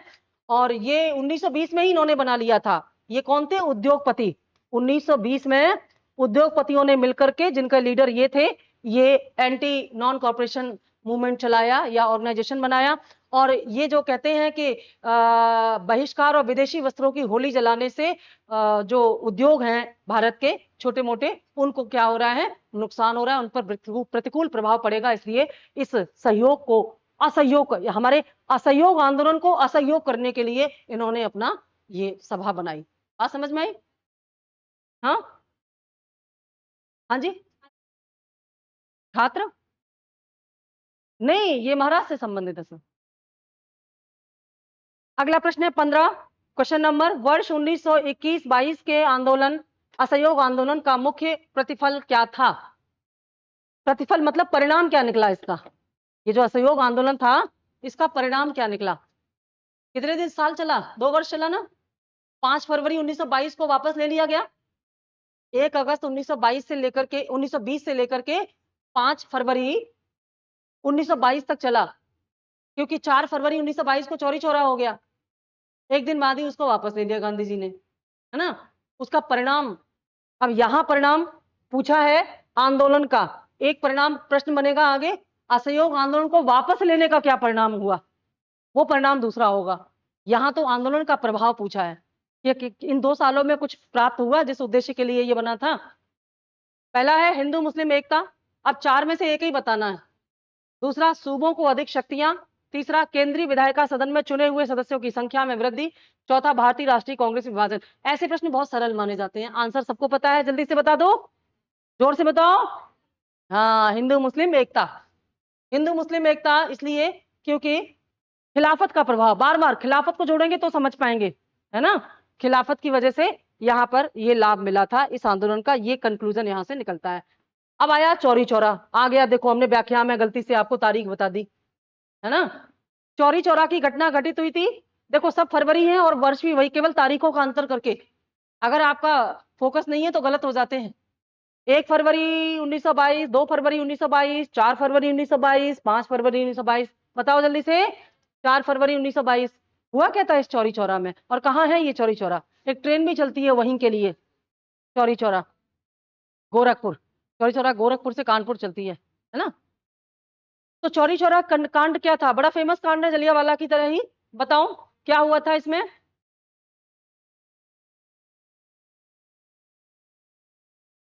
हाँ, यहाँ सॉरी, यहाँ पर एक गलती हो गई अपने से, ये ना 5 फरवरी है, एक्चुअली वापस लिया गया था 12 फरवरी को। इसको सुधार लो भाई, इसको सुधार लो, जो लोग डेट को लेके कंफ्यूज हो गए हैं वो सुधार लें। 5 फरवरी 1922 को आंदोलन, ये चौरी चौरा का कांड हुआ था, और 12 फरवरी को आंदोलन वापस ले लिया गया था। ठीक है, ये यहां पर हुआ था। 4 फरवरी को एक चीज और हुई थी जिससे हम कंफ्यूज हो गए, 4 फरवरी को कुछ तो हुआ था, क्या हुआ था? दरअसल ये जो चौरी चौरा कांड है ना, पहले तो ये समझो इस दिन हुआ क्या था। इस दिन चौरी चौरा के थाने में आम आक्रोशित लोगों ने, अब आपको आक्रोश का कारण बताएंगे, ये आक्रोश का कारण 4 फरवरी की घटना से जुड़ा हुआ है। 4 फरवरी को कुछ ऐसा हुआ था जिनसे जनता में आक्रोश आया, और उसका बदला लेने के लिए उन्होंने 5 फरवरी की घटना की, इसी वजह से हम डेट को लेके थोड़ा सा वो हो गए थे। तो थाने में आग लगा दी, और 22 पुलिस वाले, जिनमें एक थानेदार था और 21 पुलिस वाले थे, कांस्टेबल थे, जल गए, जिंदा जल गए। बीभत्स घटना। कहाँ अहिंसक था ये आंदोलन, और हिंसा, इतने लोग मर गए, जिंदा जला दिए गए। किसने लगाई? आक्रोशित भीड़ ने। ठीक है, इस घटना से आहत हुए गांधी जी, फिर आगे की कार्रवाई हुई। तो पहले हम बताते हैं कि जनता के आक्रोशित होने का कारण क्या था, उसको जान लो। ठीक है, दरअसल जो लोग थे, जनता थी, जनता ने एक तरह से, मतलब जनता पर जो आप जो आंदोलन कर रहे थे जनता, क्योंकि थाने में जो पुलिस वाले थे वो किसके लिए काम कर रहे थे? सरकार के लिए। कहने को ये भारतीय थे, लेकिन ये नौकरी कर रहे थे ब्रिटिश की, ब्रिटिश सरकार की। तो जनता ने जो है पुलिस की बर्बरता के खिलाफ आंदोलन किया। जैसे ये लोग, जनता क्या, भीड़ इकट्ठी होती थी, नारे देते थे ब्रिटिश सरकार के विरोध में, बहिष्कार करते थे। तो इसलिए ये जो है आंदोलन करते थे, और पुलिस उस आंदोलन से बर्बरता से निपटने के लिए लाठीचार्ज करती थी। तो इसलिए जनता क्या हो गई? आक्रोशित हो गई। और आक्रोशित होने के बाद जनता ने फिर इकट्ठे होकर के, क्योंकि इसी थाने के लोगों ने जनता पर लाठी बरसाई थी, तो इसी थाने, सारे थाने में नहीं। अगर सोचो इस तरह से होता तो सारे थानों में आग लगाई जाती, केवल पर्टिकुलर एक ही जगह पर। इसीलिए आगे जब गांधी जी ने इस आंदोलन को वापस ले लिया, तो गांधी जी का विरोध किया नेताओं ने, यह कहा कि क्षेत्रीय समस्या के कारण राष्ट्रीय आंदोलन वापस नहीं लेना चाहिए। उन्होंने तर्क दिया कि चौरी चौरा की समस्या क्षेत्रीय समस्या थी, एक क्षेत्र विशेष में क्षेत्रीय कारण से उत्पन्न हुई, उसका समाधान क्षेत्रीय स्तर पर किया जा सकता था, लेकिन क्षेत्रीय समस्या की वजह से राष्ट्रीय आंदोलन वापस लेने से जो जन सैलाब था, जो हिंदू मुस्लिम एकता का एक पहली बार इतना अच्छा गठबंधन बना, ब्रिटेन पर दबाव बन रहा था, ठीक उसी समय इस आंदोलन के वापस लेने की वजह से परिणाम क्या हुए? वापस लेने का परिणाम क्या हुआ? वापस लेने का परिणाम यह हुआ कि जो युवा फुल ऊर्जा के साथ गांधी जी के साथ लगे थे, अब वो भटक गए। अब उनके पास करने को कुछ भी था नहीं, करने को कुछ नहीं था। तो गांधी जी किधर मूव कर गए? गांधी जी मूव कर गए रचनात्मक कार्यों की तरफ। लेकिन जनता क्या करे? उसके अंदर तो आक्रोश और राष्ट्रीय भावना पैदा हो चुकी है, वो क्रांतिकारी गतिविधियों की तरफ। जो नेता थे, एक्टिव नेता थे ज्यादातर, वो क्रांतिकारी गतिविधि, और यहीं से क्रांतिकारी आंदोलन और तेजी पकड़ा है। असहयोग आंदोलन वापस लेने की वजह से, क्योंकि अब स्वराज कैसे मिले, उद्देश्य तो वही था, लेकिन आंदोलन समाप्त हो गया। तो जो भटके हुए नेता थे, भटके हुए युवा ऊर्जा थी, ये क्रांतिकारी आंदोलन पर इनको विश्वास ने कहा यही ज्यादा सही है, ये क्रांतिकारी तरीका ज्यादा सही है, हिंसा करो, मारो और डर पैदा करो। ठीक है ना? तो कहीं ना कहीं ये माना जाता है कि ये सही फैसला नहीं था। तो चौरी चौरा की जो डेट है वो 5 फरवरी 1922 की है, जिस दिन ये घटना हुई। ठीक है, आगे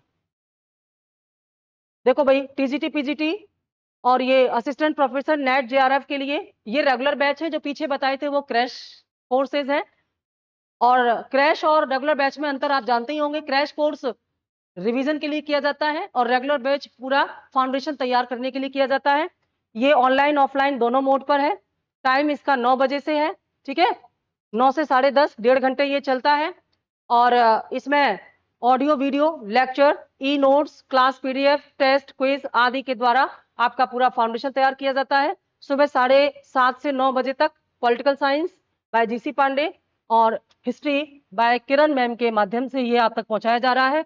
तो ये रेगुलर बैच है, और इसमें पूरा फाउंडेशन आपका तैयार किया जाता है। तो जो बच्चे आगे आने वाली वैकेंसी के लिए अपने आप को तैयार करना चाहते हैं, वो अभी से जुट जाएं। इसमें पूरा एक कॉमन टॉपिक होंगे जो वो एक साथ दिए जाएंगे, टीजीटी पीजीटी वाले। बाद में जो जैसे असिस्टेंट प्रोफेसर नेट जेआरएफ के लिए जो अलग से एडिशनल टॉपिक होते हैं, उनको अलग से पढ़ाया जाएगा। ठीक है, तो जिसको भी इनकी नीड होगी वो कॉन्टेक्ट करेंगे और ज्यादा जानकारी के लिए। अगला प्रश्न है, दिल्ली में 24 फरवरी 1922 को आयोजित अखिल भारतीय कांग्रेस समिति की बैठक में असहयोग आंदोलन वापस लेने के लिए गांधी जी के विरुद्ध निंदा प्रस्ताव प्रस्तुत किया था, किसके द्वारा? गांधी जी ने क्या किया है? 12 फरवरी 1922 को असहयोग आंदोलन वापस ले लिया। तो कुछ लोग जो थे वो इस गांधी जी के इस तरह स्टेप से खुश नहीं थे, तो उन्होंने गांधी जी का विरोध लाने के लिए क्या किया? 24 फरवरी 1922 को अखिल भारतीय कांग्रेस समिति की बैठक बुलाई, और इसमें इस आंदोलन को वापस जो लिया गांधी जी ने, तो गांधी के विरुद्ध निंदा प्रस्ताव प्रस्तुत किया गया। तो वो निंदा प्रस्ताव प्रस्तुत करने वाले इनमें से कौन थे, ये आपको बताना है। ठीक है। ए केटी शाह, बी विपिन चंद्र पाल, सी सुभाष चंद्र बोस और डी डॉक्टर मुंजे। जल्दी से बता दीजिए कौन थे। हाँ, आप लोग ये सोचते हैं बस अब सुभाष चंद्र बोस हर जगह चर्चित है तो क्या यहां भी गांधी जी के विरोध में वो ऐसा करेंगे? कौन थे? मुंजे, डॉक्टर मुंजे। ठीक है, ये तुक्का लगाया है आपने, पता किसी को नहीं है, तुक्का लगाया ना, तो चलो विस्तार जान लो कि अगली बार तुक्का न लगाना पड़े। देखो, ये जो बैठक बुलाई गई थी, ये डॉक्टर बी एस मुंजे ने ये प्रस्ताव रखा। मुंजे पहले कांग्रेस पार्टी में ही थे, ठीक है, लेकिन कांग्रेस की जो नीतियां थी, उदार नीतियां, वो इनको पसंद नहीं थी। तो कांग्रेस की उदार नीतियों की वजह से मुंजे ने कांग्रेस पार्टी को छोड़ करके हिंदू महासभा में शामिल हो गए थे, क्योंकि हिंदू महासभा कुछ एक तरह से ज्यादा बलपूर्वक अंग्रेजों पर दबाव बनाने के समर्थन में थी, एक तरह से वो क्रांतिकारी एक्टिविटीज का समर्थन करने वाली थी। तो हिंदू महासभा में डॉक्टर मुंजे शामिल हो गए, और जब गांधी जी ने इस असहयोग को वापस ले लिया, तब इन्होंने कहा देखो वही किया ना जिसका हमको डर था, कि अपनी उदार नीतियों के कारण इन्होंने अच्छे खासे राष्ट्रीय चेतना जब चरम पर थी उसको वापस ले लिया, जिसकी वजह से हमारा राष्ट्रीय आंदोलन भटक गया, अंग्रेजों को फिर से मनमानी और तैयारी करने का मौका मिल गया। लेकिन इनका यह प्रस्ताव जो है मुंजे का, वो पारित नहीं हुआ। हाँ, मतभेद किसी और कारण पर बाद में हुआ है ना, वो त्रिपुरी सम्मेलन जो कांग्रेस का हुआ है, अध्यक्ष पद को लेकर के हुआ है, ये इसकी बाद की घटना है ना, अध्यक्ष पद को लेकर के। हालांकि सुभाष चंद्र बोस ही थे जिन्होंने इन्हें राष्ट्रपिता कहा, सुभाष चंद्र बोस ने ही इनको राष्ट्रपिता। अच्छा, महात्मा किसने कहा था? रविन्द्रनाथ टैगोर ने गांधी जी को महात्मा की उपाधि कब दी? चंपारण सत्याग्रह में। जब चंपारण सत्याग्रह में इन्होंने सफलतापूर्वक अपना रोल प्ले किया, तब इनको महात्मा की उपाधि दी। और सुभाष चंद्र बोस ने राष्ट्रपिता कब कहा? जब 1942 का भारत छोड़ो आंदोलन आगे बढ़ा, चरम पर था, और ये जापान चले गए थे सुभाष चंद्र बोस, वहीं से रेडियो पर संबोधित किया, राष्ट्रपिता अब समय आ गया है कि आपके नेतृत्व में पूरा देश जो है वो स्वतंत्रता के लिए संघर्ष करे। तो राष्ट्रपिता नाम जो है वो इन्होंने दिया सुभाष चंद्र। मतभेद थे लेकिन दुश्मनी नहीं थी, है ना, ऐसा कुछ नहीं था। चलो, अगला प्रश्न है, निम्नलिखित घटनाओं का क्रम नीचे दिए गए कूट से बताइए। जल्दी से बताओ, घटनाक्रम को क्रम से लगाओ, घटनाक्रम को क्रम से लगाओ। एक दो तीन, तीन घटनाएं हैं, तीनों को क्रम से लगाओ। हाँ,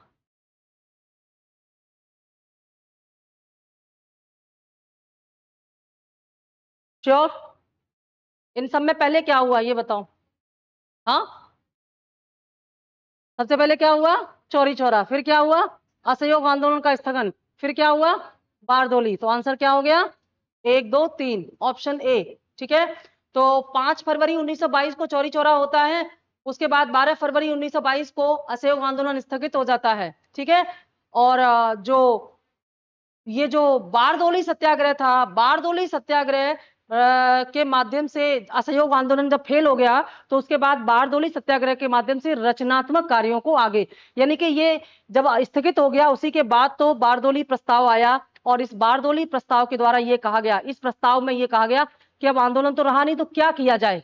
तो इसी प्रस्ताव में रचनात्मक कार्यों को करने के बारे में सहमति हुई कि अब रचनात्मक कार्यों के द्वारा बिजी रखा जाए, जो जो ऊर्जा है आंदोलनकारियों की, उस ऊर्जा को रचनात्मक कार्य मुख्यतः क्या थे? जैसे चरखे का प्रयास करना, है ना, राष्ट्रीय विद्यालयों की स्थापना करना ताकि हमें अंग्रेजों के विद्यालय में शिक्षा न लेनी पड़े, इसके अलावा शराब का, मादक द्रव्य का निषेध करना, पंचायतों को संगठित करना, ठीक है, कांग्रेस के लिए 1 करोड़ सदस्यों की भर्ती करना, ये सारे रचनात्मक कार्यों में युवाओं की ऊर्जा को लगाने के लिए प्रस्ताव रखा गया बारदोली नामक स्थान पर, इसीलिए इसको कहा गया बारदोली प्रस्ताव। तो बारदोली प्रस्ताव इसके बाद ही रखा गया, क्योंकि यहां से एकदम लोगों के पास करने को कुछ था नहीं, खाली हो गए थे। तो ये तो घटनाक्रम हो गया 1 2 3। ठीक है, घटनाएं आपस में जुड़ी हुई हैं।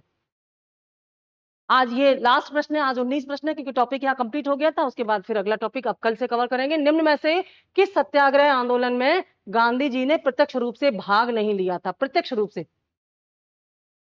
रूप से भाग नहीं लिया था। ए राजकोट सत्याग्रह, बी खेड़ा सत्याग्रह, सी वाइकोम सत्याग्रह और डी असहयोग आंदोलन। प्रत्यक्ष रूप से भाग नहीं लिया था, ये बताना है।